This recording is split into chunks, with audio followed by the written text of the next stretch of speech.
Hello there. One of the most common questions I get has to do with the Temporary Buydown Subsidy Program, the 321 Buydown, the 21 Buydown, and the 11 Buydown. We created a special worksheet that you can use. I mean, of course, you're always welcome to call me and I'm happy to help, but we prepared this tool so that you can, on the fly, so to speak, calculate the approximate cost of the Temporary Buydown Subsidy Program. So I'm gonna take just a minute to run through the worksheet and go over a few important highlights of the program, okay? Okay, so I just want to go over a few of these notes real quick because they are important, but I will be brief. So the various buy down subsidy programs are used to temporarily buy down the actual note rate as stated in the loan. So if the rate's 7%, then we're going to temporarily buy it down to either 4, 5, or 6%, depending on which program we're using. Okay. The other thing to note is that buy down subsidies are not points. Okay. This is money being contributed into an account by the seller because the seller has to pay for it. And every month, the difference between what the borrower is paying and what they should pay is subsidized by drawing on the monies in that account. All right.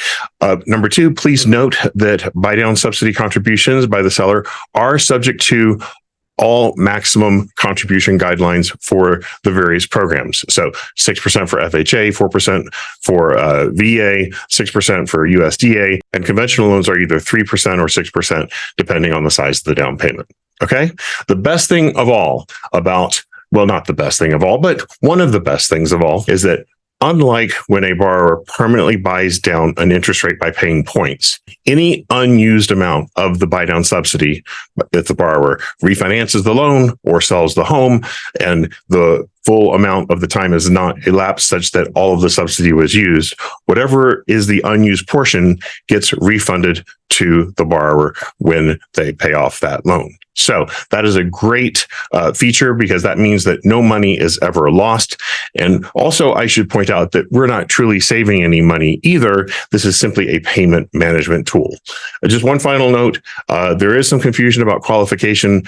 A borrower still has to qualify at the full note rate on the program. All right. So let me just walk you through the worksheet real quick so you can see all three programs are outlined. There's only 3 fields for you to fill out: purchase price, down payment amount, and note rate. That's it.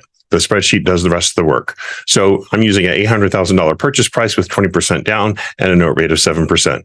So the 7% is what the rate will be if the borrower goes the full term of the buy down subsidy program, meaning year 4 and up if it's a 321 buy down, year 3 and up if it's a 21 buy down, and year 2 and up if it's a 11 buy down. And as you can see, depending on the program, the effective rate starts at either 3% lower the first year, or 2% lower the first year, or 1% lower the first year. And then it goes up 1% every year until it reaches the note rate. The difference between the full principal and interest payment at the note rate and the principal and interest payment in whatever year they are in, that is calculated right here. This is the monthly difference, and then annualized here. And we add up everything on this line. And for the 321 buy down, we come up with 29,000. So this is the figure you would use if you're asking for a 321 buy down subsidy. And here we have the amount for the 21 buy down subsidy, if that's the one you're asking for. And here we have the amount for the 11 buy down subsidy program. So these amounts in yellow are the amounts that you would need to ask for under any given circumstance. That's it. That's the entire spreadsheet. It's that simple. If you have any questions, please don't hesitate to call. I'm happy to help anytime. Thank you so much and have a wonderful day.